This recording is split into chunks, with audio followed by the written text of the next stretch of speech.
Hi everyone, this is Tanya from Flying Dog Studio. Thank you so much for joining me for the third and final part to my little Impressionism painting with the Caran Neocolor II.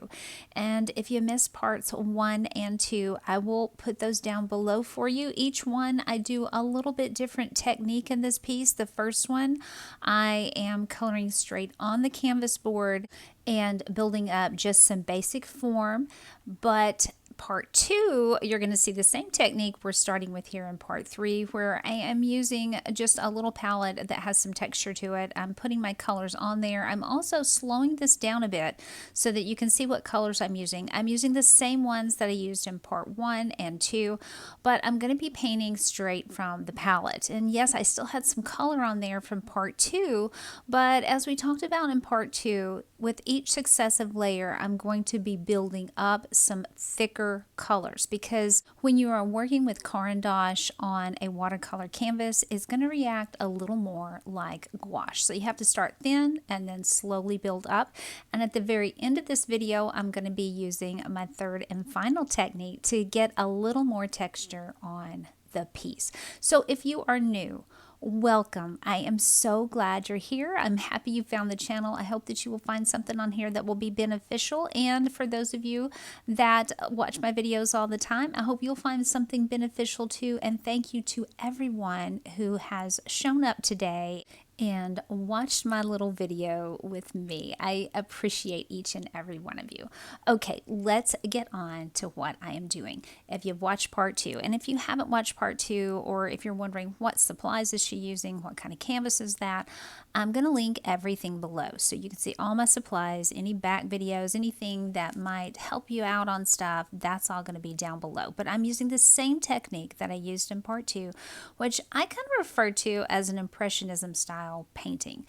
I'm using little dots and dashes on the canvas, and I hope I don't call it paper, because I'm used to painting on paper, and I'm going to try to do some more canvas paintings coming up, and I am going to have, hopefully, Lord willing, the gouache paintings coming up as well, so we can kind of compare those on paper and on canvas, so be looking for that.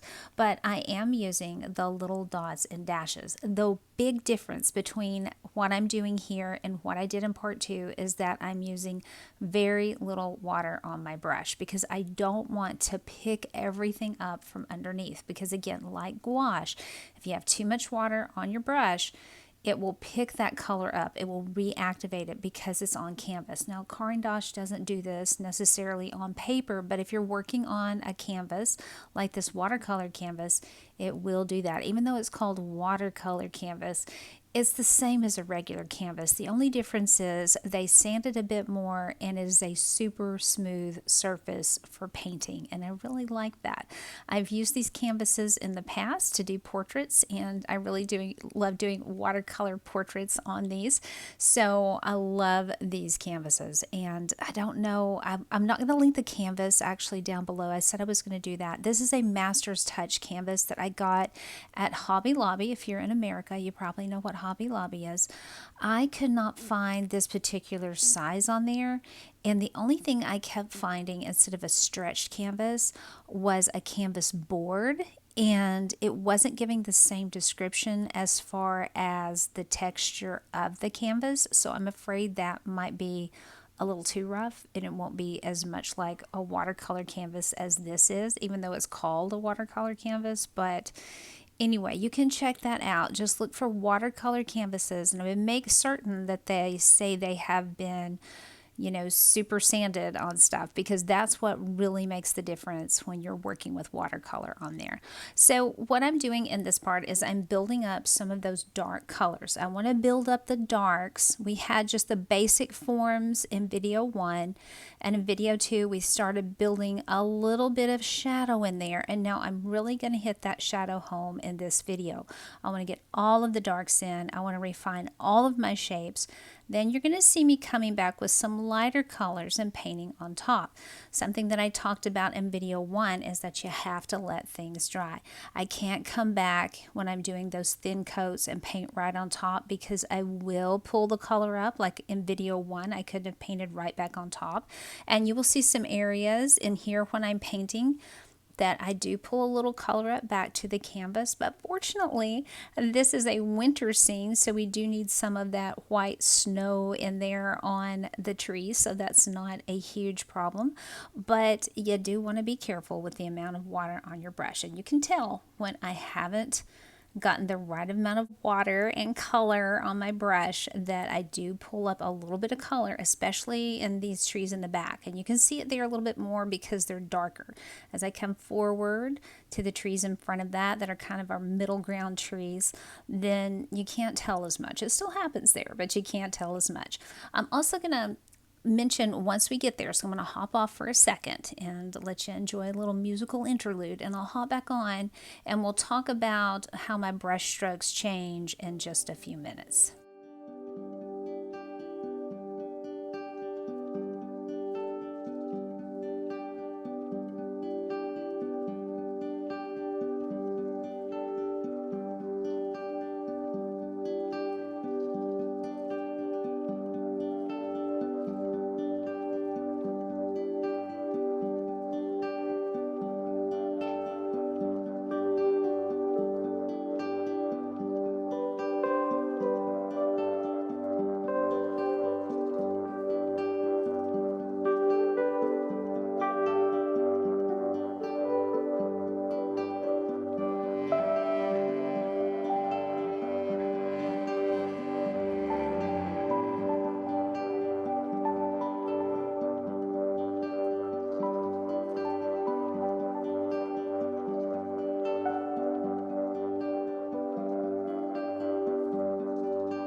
I don't know if you've picked up on it, but the brush strokes have changed. So I've gone from dabbing my paint on to working in a circular motion. And that is because these trees have a little bit different texture than the ones in the back.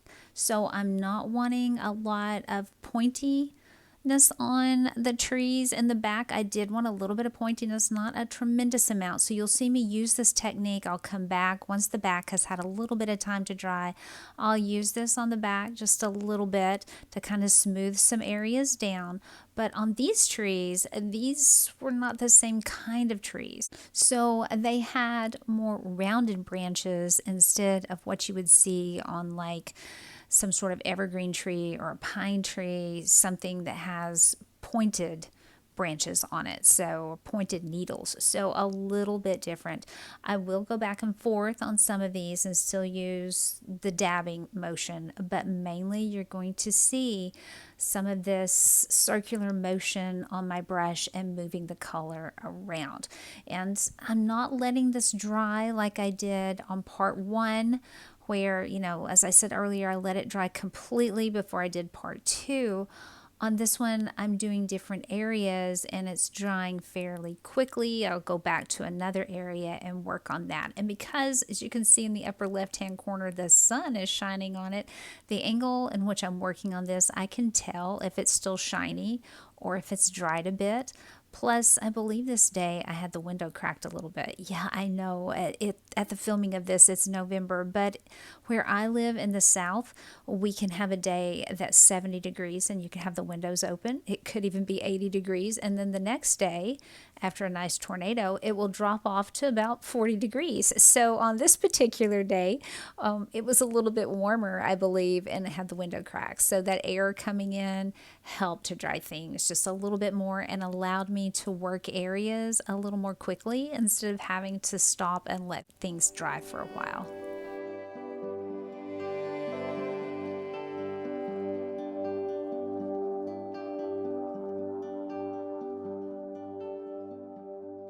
This is the one area where I am putting in a little bit of detail, but honestly, it's not a lot of detail. It's just that I can see the tree trunks going up to all of the branches that still have leaves and snow on them that are rounded. And I'm just putting these, instead of putting them underneath, I'm putting them on top. It doesn't matter because I am going to come back with a little more paint in a bit, and I'm going to do that technique at the end to add more texture. So that will be on top. And if you watched part 2, you may remember me saying some of these trees, I can see a background area where there is a space between the trees in the middle and the trees in the back, like there may be an open field or something that has snow on it. So you're going to see some back and forth motion on there as well in a few minutes to kind of indicate that and to kind of flatten it out. And then we'll have the last step where I come back in with a little more texture using a different technique. Now on this bush in the front, it was kind of the bane of my existence. It was extremely dark, but I needed that darkness down there. That was part of the composition, and I did love it. But for me, it was hard to get the color.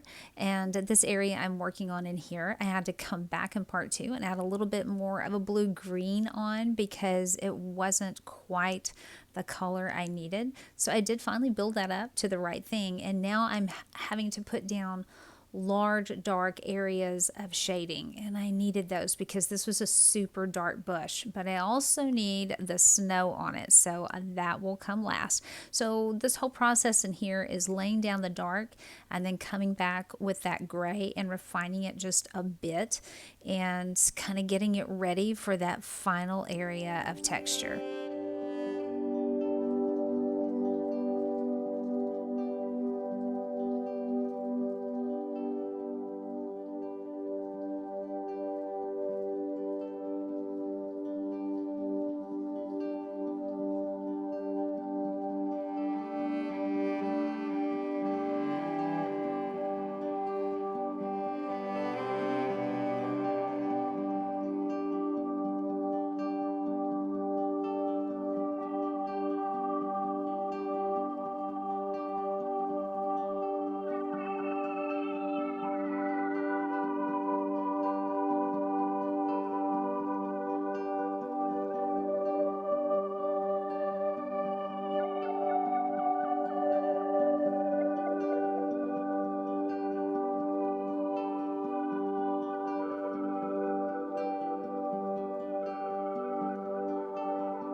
Just a few more brush strokes and we will be ready for that final technique on this piece. And I do let it dry. You don't see that part. It is drying completely right there. It completely dried. I made sure it was completely dry. I'm using some white, a little bit of the light gray, and I believe I come back and use some of the regular gray in there. We'll see in just a minute. But I'm coloring straight on the canvas again, just like I did in part 1. The big difference is now I'm not going to add any water. We're finished with the water. I want to add snow and I want to add texture. The whole thing about using a watercolor canvas or any kind of canvas is that it has some good texture to it. So if you're using these and you have that texture, why not take advantage of it? So I decided to do that for this piece, and I don't normally do that, but as you can see on this bush in the front, it really adds that snow in there, and it made it look a little more like the photograph. And if you want my reference for this, I will have that down below as well. I use a site called Unsplash, And that is just a side of freelance photographers that allow you to use their photographs for reference like this or other things as long as you give them credit. So I will have her name down below. I think her name is Annie Spratt. I'm just drawn to her photographs. I don't know what it is about her stuff, drawn to it, but I'll have this exact link down below. They also have an app, or you can access it online. They don't sponsor me in any way. I just happen to love their stuff. So this is that filled area that I can see in the back. And when I did that back and forth motion on it, I did it in gray, because when you're looking at snow, your shadows are going to be blues and grays. It's not going to be like blacks and dark things. So I want to put those shadows underneath so I can come back and put the snow on top, and it makes it the color that I need it to be. So now I'm using some of that gray because it was a gray day and some of these shadows were gray instead of the blues. So that's what we're using here. I'm just going to go ahead and finish this up and get some of those areas where there were sticks and tree trunks down there, and basically just fill in all of the shapes that I didn't accomplish with the brush. This allows you not only to add texture, but to cover up any mistakes you might have when you're working on a painting. Not that I have any, or you would. Haha, of course I did. So I'm working on that right now to use the texture to kind of help me refine things that I didn't accomplish with the brush, but I can accomplish with just the crayon itself.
So I am finishing up with just the gray. I thought I pulled that back in, and I'm getting just a few more of those dark areas in to make certain we have all the shadows that we need, and then that will finish us up.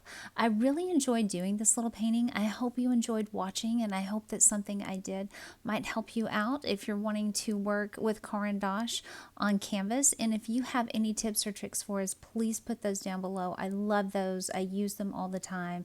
Share with us what you know. And again, I have some more things coming up. I hope you'll join me for those in the future. But until then, my friends, I will see you in the next one.